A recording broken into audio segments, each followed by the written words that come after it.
안녕하세요. 오종혁 고선생입니다. 자, 오늘은 손택수의 나무의 수사학이라는 연시를 가져왔습니다. 현대시고요. 연시입니다. 연작시요. 그래서 좀 다소 낯선 작가의 작품이기 때문에 당황하셨을 것 같은데, 자, 여유를 가지시고요. 있는 그대로 서술어와 제목 위주로 보시면 한결 가볍게 볼 수가 있습니다. 한번 보실까요? 자, 나무의 수사학이라는 거죠. 나무가 이제 중심 제재가 되는 거고요. 이 수사학이라는 용어는 우리 수사법 뭐 이런 데서 이제 한번 들어보셨잖아요. 그렇죠? 수사학이라는 거는 정확한 전달과 설득을 위한 모든 수단을 이제 고찰하는 겁니다. 그러니까 나무에 대해서 전반적인 그 표현을 통해서 시인은 자기의 주제를 제시하기 위한 방법으로 이제 이런 제목을 쓴 것 같습니다. 자, 핵심 정리해 가시면 이제 주제가 도시의 삶에 이제 적응을 못 합니다. 부적응 상태인 거죠. 그렇죠? 그래서 힘겹게 살아가는 현대인의 모습을 발견하게 되는 겁니다. 이 나무를 통해서요. 아셨죠? 그래서 성격은 비판적인 성격이 강하고요. 단정적인 그런 성격이 짙습니다. 그리고 갈래는 이제 연작시이고요. 나무의 수사학이라는 그 시집에 6편이 실렸는데 모두 3부로 구성되어 있습니다. 그 중에 첫 번째 시가 등장한 겁니다. 자, 표현상 특징에 가시면 이제 나무의 삶을 이제 의인화합니다. 그래서 화자의 정서를 대변하는 그러한 역할을 하는 소재이고요. 현대인의 상처와 아픔을 그대로 형상화한 그러한 그 제재가 되겠고요. 화자의 내적 고뇌가 잘 드러나 있습니다. 그리고 도시의 이주민이라고 나오거든요. 여기서 살아가는 이 시적 화자는 도로변 아주 시끄러운 가로등 곁에 있는 가로수에게 동질감을 느낍니다. 그래서 어떤 동병상련의 정서를 같이 갖고 있습니다. 그리고 삭막한 이 도시 환경 속에서 제대로 뿌리 박지 못하면서 고통을 참아내며 꽃을 피워야 하는 그 나무의 모습을 형상화한 시고요. 그래서 도시에 제대로 정착하지 못하고 힘겹게 살아가는 이런 현대인의 모습을 떠올리는 겁니다. 이러한 그 나무를 통해서요. 그리고 단정적인 어조를 통해서 주제의식을 더 강조해 줍니다. 예를 들어서 뭐뭐 하는 것이다, 뭐뭐 하는 것 또는 뭐뭐르다 이런 식으로 도시에서 꽃을 피운 그 나무의 모습에서 단정적인 진술을 내리게 됩니다. 아셨죠? 청각적인 심상이 이제 나오는데 여기서 나무가 처한 상황을 강조해 줍니다. 그래서 붕붕거린다든가 아삭아삭 도로변에 시끄럽다라는 표현 이런 걸 통해서 나무가 그 처한 상황을 갖다가 형상화한 그런 표현입니다.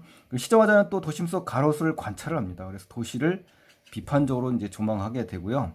이 도시에 있는 이 가로수는 나무의 푸름이라든가 아름다운 꽃조차도 도구적 가치관에 의해서 평가가 됩니다. 이 도구라는 건요, 본래적 가치가 아니라 다른 목적을 위한 수단이 되는 가치입니다. 그러니까 목적을 이루기 위한 수단에 불과하다는 거죠. 본래 의미를 가지고 있는 그 목적 자체의 본래적 가치가 아니라는 겁니다. 아셨죠? 또 화자는 이 삭막한 도시 환경에서 어때요? 고통을 참아내죠. 그리고 꽃을 피워내죠. 그러한 나무의 이 반어법으로 인식을 합니다. 아셨죠? 반어적인 상황이잖아요. 또 도시에서 제대로 뿌리박지 못하잖아요. 그리고 도시 환경에 적응하지도 못하고 적응해서 꽃을 피운 나무에서 어떻습니까? 치욕을 잃게 되는 겁니다. 그러니까 도시에 제대로 뿌리박지 못한 삶을 살면서 이 도시 환경에 적응해야 하는 이 꽃을 피우는 그 나무 자체에서 이제 치욕스러움을 느낀다는 거죠. 도시의 이주민인 이 시적 화자도 역시 어때요? 나무에 대한 동질감을 갖는 겁니다. 같은 동질감을 갖고 자신도 그러한 그 삶을 살아간다는 거죠. 또 소련은 이 각박한 도시에 살아가기 위해서 이제 부대끼는 이 상처와 아픔을 잘 그려냈습니다. 그래서 이 각박한 도시 자체에서 자신의 존재를 지키기 위해서 안간힘을 쓴다든가 이러한 거리감들이 오히려 생명력을 자극하고요. 상상력을 자극하면서 시를 형상화한 그런 작품이라고 볼 수가 있습니다. 자, 그럼 이제 본문 한번 가볼까요? 자, 꽃이 피었다. 굉장히 단정적이죠. 그렇죠? 꽃이 피었다라고 아주 짧으면서 단정적인 어조로 지금 표현했습니다. 그리고 도시가 나무에게 반어법을 가르쳤다. 그러니까 도시라는 대상이 나무에게, 우리 중심 소재잖아요. 반어법을 가르친 것이다. 그러니까 이제 반어법이라는 표현을 통해서 뭔가 그 긍정적인 신호는 아니잖아요. 그렇죠? 반어적인 표현이라는 것은 이 도시가 나무에게 오히려 거꾸로 이제 가르쳐 줬다라는 의미는 여기서는 이제 부정적인 현실을 의미할 수가 있는 거네요. 이 도시의 이주민이 된 뒤부터, 자, 이 도시의 이주민이라는 것은요, 이주자, 즉 타지로부터 다른 지역으로, 이 지역으로 이제 타 지역에서 이 지역으로 이제 옮겨온 사람을 얘기하는 겁니다. 그래서 이 된 뒤부터 속마음을 고지곳대로 드러낸다는 것이, 자, 속마음을 고지곳대로 드러낸다는 얘기는요, 이 마음의 거짓 없이 마음의 문을 활짝 연다는 거거든요. 그렇죠? 예, 진실하다는 거잖아요. 근데 그게 참 얼마나 어리석은가를 나도, 그렇죠? 나도라고 나왔잖아요. 이 시자과제가 나오면서 그럼 나도라고 한다는 얘기는 이 꽃과 나를 갖다가 동일시했다는 얘기입니다. 아셨죠? 예, 꽃이란 대상과 나도 곧 깨닫게 되었다라는 거죠. 예, 그래서 이 진실하고 거짓 없이 마음을 활짝 여는 자체가 무모한 짓이라는 걸 깨달은 겁니다. 아셨죠? 예. 살아있자. 그죠? 살아있자. 살아야 된다 이거죠. 악착같이 살아야 된다. 들뜬 뿌리도 내리자. 들뜬 뿌리라도 내리자는 얘기는 완전한 뿌리가 아니잖아요. 들떴다는 얘기는요, 틈이 벌어져서 마구 일어나는 뿌리를 얘기하는 겁니다. 그러니까 완전히 정착하지 못한 그런 뿌리의 모습을 형상한 거잖아요. 그러니까 이 사람으로 말하면 어때요? 도시에서 제대로 적응하지 못한 겁니다. 뿌리 박지 못한 그 나무의 상황과 화자가 어떻다는 거예요? 동질감을 갖고 있다는 겁니다. 그래서 동병상련의 그러한 그 상황이라는 거죠. 처지가 같다라는 겁니다. 아셨죠? 예. 속마음을 감추는 대신, 자, 속마음을 감췄다는 거잖아요. 속마음을 고지곳대로 드러나면 안 된다 이렇게 이야기했으니까 어리석다라고 판단했잖아요. 그렇게 인식을 하고 속마음을 감추는 대신 비트는 법을 익히게 된 30년 이후부터, 그죠? 30 몇 살 이후부터니까요. 그러니까 이제 결국 뭡니까? 진실 이런 거 다 필요 없다고요. 가식적인 삶의 태도로 전환한다는 얘기입니다. 아셨죠? 예, 왜요? 본래의 의미가 아니라 현실을 살아가면서 각박한 도시 현실 속에서 이렇게 변해간 거죠.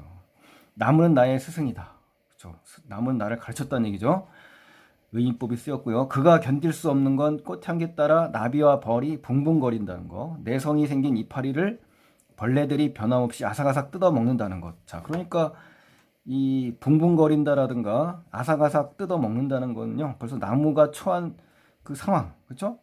예, 나무가 도시에 적응하면서 지니게 성질이 바로 내성이 생긴 이파리잖아요, 그렇죠? 이렇게 도시의 이 삭막한 이 도시의 환경 속에서 적응하고 살아가는 이 나무의 모습을 볼 수가 있는 겁니다. 아셨죠? 예, 그러면서 도로변, 공간적 배경이죠. 시끄러운 가로등 곁, 그렇죠?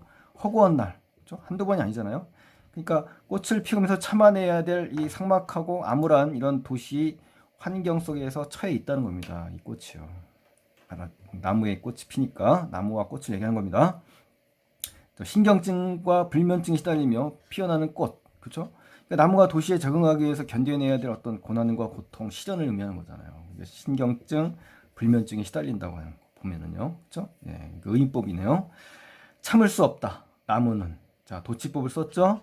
알고 보면 치욕으로 푸르다. 자, 치욕과 푸르다라는 표현은 좀 어울리지가 않죠, 논리적으로. 근데 역설적인 표현인 거고요. 이 척박한 도시 환경 속에서도 어때요? 도구적 가치, 그렇죠? 본질적인 가치가 아니라, 본래적인 가치가 아니라 어떤 수단적 가치로 평가받기 위해서 할 수 없이 꽃을 피울 수밖에 없는 그 나무의 현재 상황을 비판적으로 작가는 제시한 겁니다, 여러분. 아셨죠? 자, 그래서 이 시는 굉장히 그 삭막한 도시에서 적응해 나가야 되는 이런 삶의 모습을 형상화한 부분이라는 거 기억을 하시면 되겠네요. 아셨죠? 예. 자, 그래서 오늘은 그 현대시를 지금 강의를 했고요. 다음 시간에 이어서 계속 이어지는 수업 꼭 들어주시기 바랍니다. 예. 도움이 되셨다면 좋아요 버튼 남겨주시면 고맙겠습니다. 감사합니다.